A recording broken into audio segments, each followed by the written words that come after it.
All right, we have Lauren Murphy back on the show. Picked up her second consecutive win on Saturday night at UFC 247 over Andrea Lee via split decision. It was every bit of the fight I hoped it would be, and then some. Lauren, congratulations. How are you? Thank you, man. Yeah, I'm doing good. Got my dog back. I mean, I'd And probably get pretty chastised if sure Penny Jeff wasn't on Gordon's house this. today. So. Huh? I said I'd probably get chastised if Penny didn't make an appearance in this conversation. Yeah. Yeah. No, it's good. It's good to be Lauren Murphy, man. I'm happy. Well, we obviously have a lot to discuss, but let's start with how the fight played out and I guess the aftermath of it, because you and Andrea, you stood in the pocket for most of that fight and you beat the hell out of each other. It was a fun, bloody fight. How are you feeling physically less than 72 hours later? Yeah, I feel pretty beat up, man. I'm sore. I'm tired. I'm 36, man. I feel like I got into a violent fist fight this weekend. My face hurts probably the most. The rest of me just kind of feels like I was in a car accident, like that overall general soreness. Fight week is always nuts. Like it's very it's a big roller coaster from like the day before weigh-ins. It's like I don't sleep until usually 2 days after the fight. So just kind of feeling the effects of everything and coming down off the high that always happens after you win, but it's good. I feel good. We're gonna go.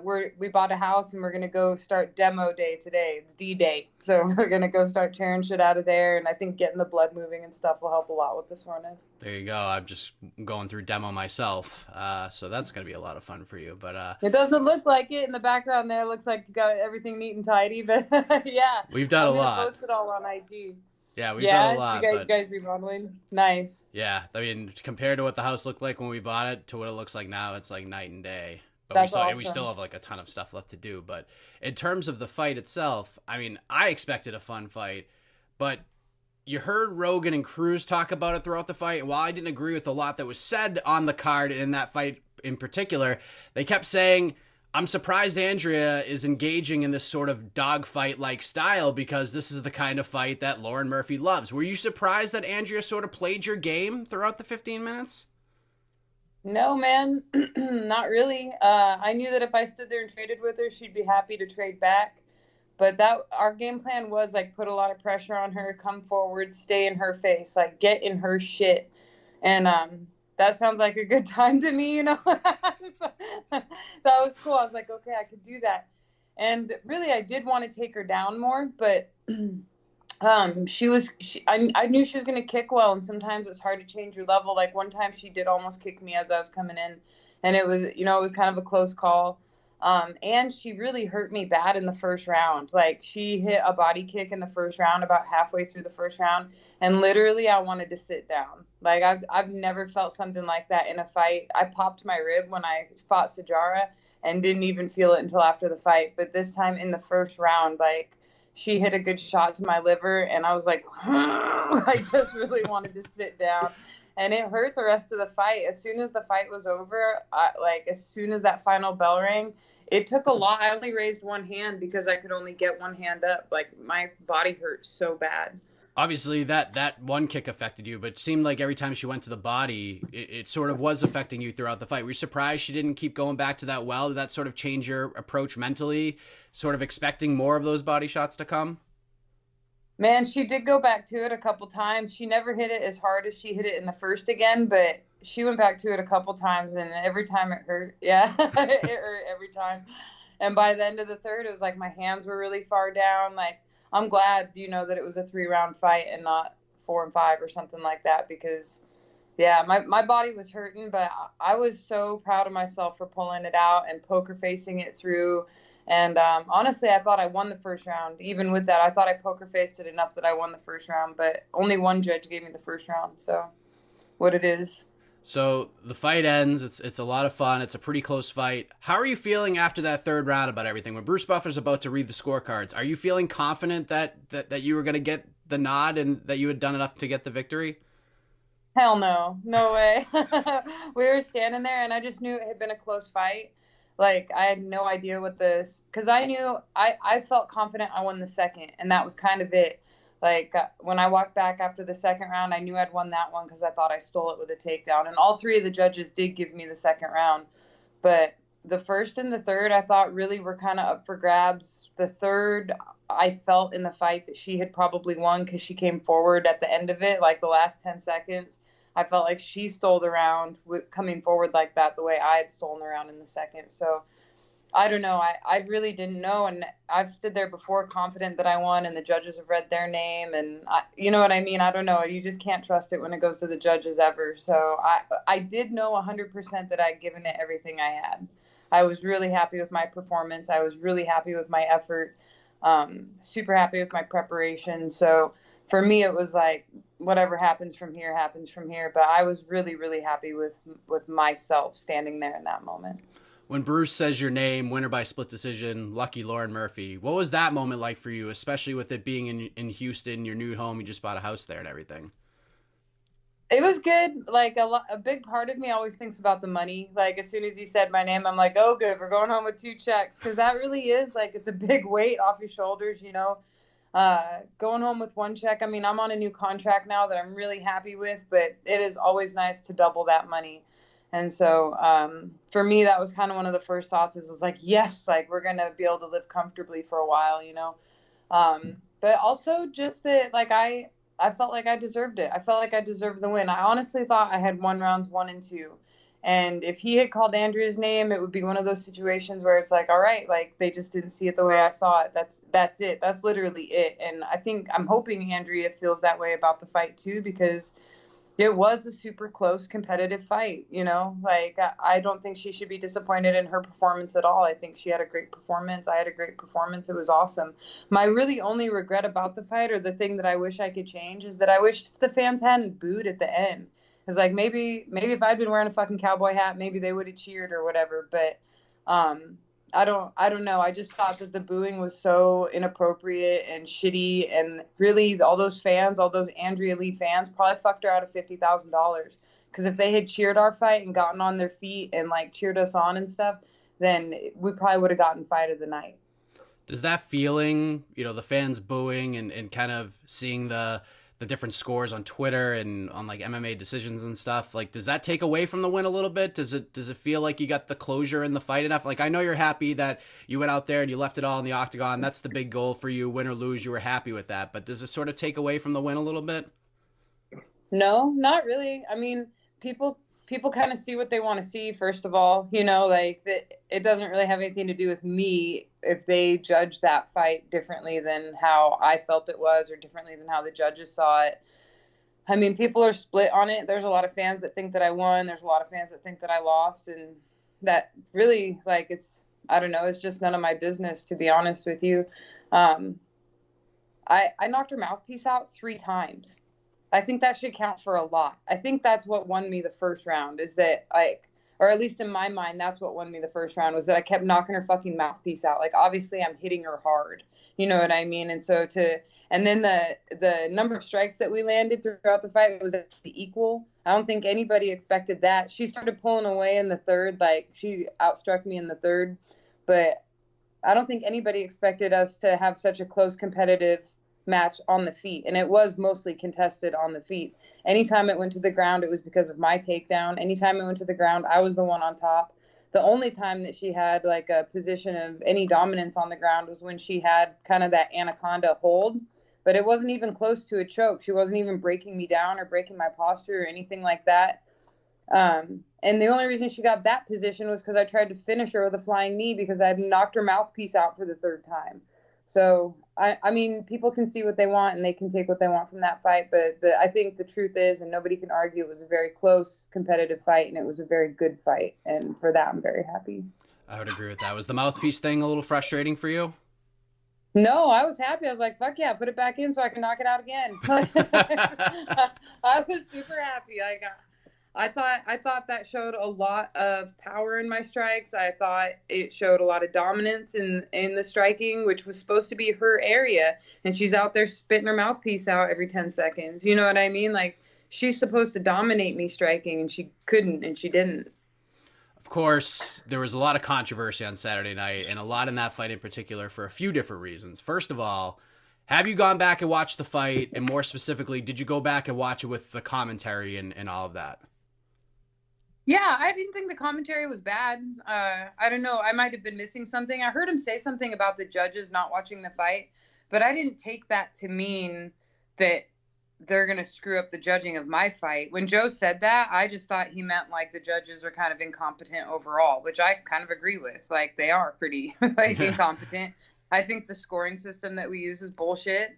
I've said it for years and years, like that judges need to write down at the end of every round why they scored a certain round for a certain fighter, because I felt confident I won the first round and two of those judges scored it for Andrea Lee. I would like to know that. I would like to know that going into the second. If I see that on some scorecards, it's like I want to know, okay, like I knocked her mouthpiece out, but that's not enough. I need to knock her down, or I need to shoot for more takedowns sooner, because I did feel like I was like holding my own on the feet. And so, maybe I would have been more aggressive with my takedowns or change my game plan if I had known that the judges didn't see it the same way me and my corner saw it. And then, to be honest with you, I thought she outstruck me in the third round, and two of the judges gave me the third round. So it's like, well, what are you basing that on? So I can do more of it, you know? So I agree with people when they say there should be open scoring. I do think the judging it's fucking whack sometimes, but there's a lot of different opinions about my particular fight on Saturday night, and mine is that I won it, and I convinced two of the three judges that I did, and that's my job. I didn't think much of Joe Rogan saying that until until probably yesterday is really when it like kind of sucked in for me, because, you know, saying that a judge is looking at their phone and not paying attention to the fight. And I'm annoyed by that because, listen, if that was like 100% the case and it's clear as day and there's no doubt in your mind, that's one thing. But if you're not 100% convinced of this, if you can't die on that hill, then you shouldn't say that on the broadcast. Now, like for Andrea, it's one thing to lose a close fight and feel like you won, but now you have like one of the voices of the UFC, one of the trusted voices for the people throwing that out there. You're giving Andrea potentially false hope, spending time trying to find the proof of that. And when you find something, of course, you're going to try to jump on it, right or wrong, but because that's how we are as human beings. But like overall, like I just didn't like that. I mean, I get your take on it, but that's what I got of it. At least 48 hours later, it was just like if you're not 100% sure, then you shouldn't say that. Yeah, and so I've seen some articles and stuff like Mark Raimondi's on Twitter, and I think like Andy Wynn also posted like a video or something, but it like the video she posted is not even of a judge, right? So like it's false. Do you know what I mean? It's like false evidence. And I don't know if that's the same with Rogan. I saw some picture. I haven't really been on Twitter too much, but I did see some picture where somebody pointed out that the person that was on their phone, that I guess is the person Joe was looking at, is not a judge. It was a commissioner. But I get it. I get the frustration with the judging. I've been screwed over in plenty of decisions myself. I've been in a lot of close fights. Like I understand why people are frustrated. And to have a night like Joe Solis wasn't even a judge in my fight. People are complaining about Judge Solis. He didn't judge my fight, so get off my nuts about Joe Solis. But like, yeah, I don't even know if what Joe Rogan said is correct. I don't even know if that was a judge that was looking at their phone. So, yeah, John Anik had actually said yesterday on his podcast that he heard what Rogan said. He looked over at that judge and he saw nothing of the sort. He dispelled that right away and squashed that whole thing right off the bat. But after the win, you did what I expected you to do. You called out Roxanne Modafferi in the cage very respectfully. She obviously jumped on Twitter and accepted it right away. And then when you spoke to the media, you added Jojo Calderwood to that list. But honestly, coming out of Saturday night and sort of remembering our last conversation, the rematch that you want with Katlyn Chookagian might just be right there for you if you want it. So if the UFC calls you and says, okay, Lauren, like I know you got to heal up a little bit and you got to do some host demo and stuff, but we'll give you Roxanne, Joanne, or Katlyn Chookagian. You pick. Who are you going with? Whichever one, like if I win, gets me to the title. That's it. That's really the only thing left at that point, you know.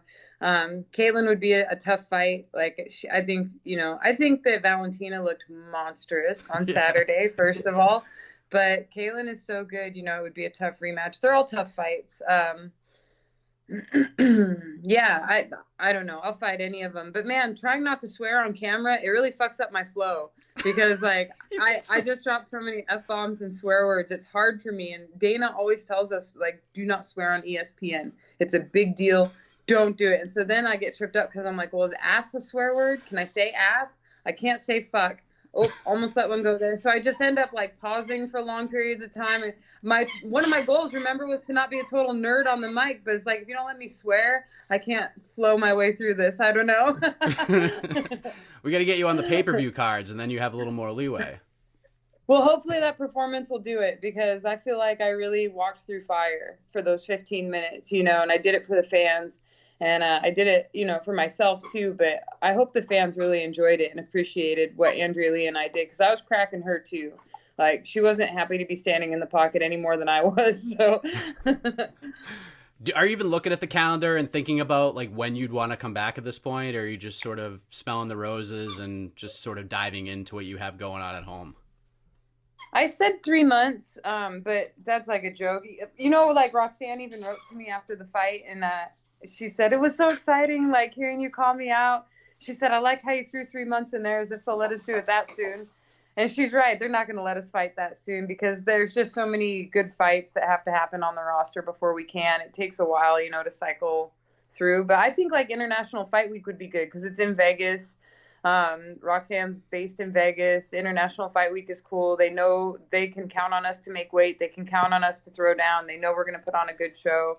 I think we're worth putting on a card like that. So I think International Fight Week would be cool. And that's like 5 months away, which is about the right timeline. And then my husband and I could go to Italy and Greece in August and not have anything to worry about. There you go. How bummed were you that you didn't get a bonus, though? Like, I understand Krause and Giles getting the fight of the night, considering that fight was nuts and the circumstances surrounding it, but I felt like you and Andrew are right up there. I even wrote in my recap, just give these ladies $50,000 at this point. I read that. I appreciate that. I thought we were going to get fight of the night, but I thought that without seeing any of the other bouts, so I don't know. But I really honestly think that if the crowd had cheered at the end instead of booing the decision, we would have been much more likely to get it. I really do think that if they had just appreciated like what a great fight we had just put on for them and how close it was, instead of just wanting the girl in the cowboy hat to win in Texas, then honestly, I really think we would have gotten fight of the night. I really think the fans did her a disservice that night when they booed, because like, I'm going home with 2 checks. I'm pretty happy with that. 3 would have been better, but she could have gone home with her show money and a $50,000 bonus. So I don't know. I think it's important for fans to kind of get on board, and the way we treat competitors here in the like in the U.S. in general sometimes it's kind of sad. It made me sad standing there Saturday night and listening to people boo such a great fight, Yeah, that's one of the more frustrating parts of the sport for me is hearing that and seeing how rabid the fans can be. And I know fans, especially me, I grew up in the Boston area. I know how rabid sports fans can be. But, oh, yeah. But good Lord, it annoys me. And even like with the scoring aspect, like you can change it however you want. And I think, I don't know if like anything will actually work, because I feel like with the 10-9 must system, I feel like we're still going to have issues. And I feel like no matter what happens, fans are going to complain about it anyway. So it's almost like we're trying to move in the right direction, but because of how the fans are going to react to everything, we're not going to get anywhere. Yeah. Yeah, fans will always find something to complain about, and people, like, no matter how the contest is set up, people are always going to find a way to kind of game the rules and skate by and try to win by doing the least. Like, there's always going to be some competitors that do that, but I'm excited to see how the open scoring thing works out in Invicta. I think it's a great platform to try it on, so I think it's going to be cool. I'm excited to try it. Like, I'm just as frustrated as everybody else with the judging in MMA. Yeah, if it inspires change, I'm all for it, and experimentation and stuff. I know CFFC a few years back, they did a thing where they had 3 separate judges like in a room away from cage side without sound, just monitors watching the fights, and they wanted to get their take on how they scored it compared to the judges cage side. And I was surprised that nothing else was ever done with that, but it is what it is. But in terms of the bonuses, your former teammate Mario Bautista got a bonus. He looked awesome. Woo! Dude, I was so happy for him. We were all down in the lobby when he found out, and Mario's the man. He's really worked hard. He's worked really hard for 5 or 6 years now that I've known him, to start doing stuff like that. And he's got the sweetest baby girl at home. Like, she's got the cutest little cheeks. I'm just so happy for him and his family that, like, they get to be comfortable. And I think he'll get a new contract now because that's his second win. He got fight of the night last time and a performance bonus this time. So, yeah, hook the man up. Yeah. I'm so happy for Mario. He's actually on deck. I'm going to be talking to him in about 10 minutes time. But oh, hell yeah. Well, yeah, that's awesome. He's a really, really fucking good, solid dude. Yes, this is a crazy day for him. I'm going to be speaking to Andrea as well in a couple of hours, so I'll be interested to get her side and her take on everything. But for you, congratulations on the win, Lauren. The fight was a lot of fun. It was on ESPN, so a lot of eyeballs got to see it and enjoy it, and I'm excited to see what's next for you. It's been a crazy road for sure, and now you're a win, yeah. maybe 2 at the most, from fighting for a world title. So I'm very happy for you. Before we let you go, let the folks know how to find and follow you on the web, social media, any shout-outs, anything else you want to get off your chest. The floor is yours. Man, just thanks so much for having me on. It was really it was an honor and a pleasure to fight in Houston the other night. It really was an honor to share the cage with somebody like Andrea Lee. And I couldn't be more satisfied with the fight that we put on or with my own performance. And I'm going to bed tonight a happy woman. So I really want to thank Rod Keys, the CBD company that sponsors me, because without them, my camp would not have been possible. That's for sure. And then I'm using all their products right now to heal up after having a war. So I'm super grateful for Rod Keys. And just a shout out to all my teammates here in Houston. Thank you guys so much for everything. Thank you, Lauren. Well, I was going to say rest up, but you have house demo to do. So enjoy the house demo. Enjoy the victory. We'll talk soon. All right. Talk to you soon, Mike. Thanks a lot, man.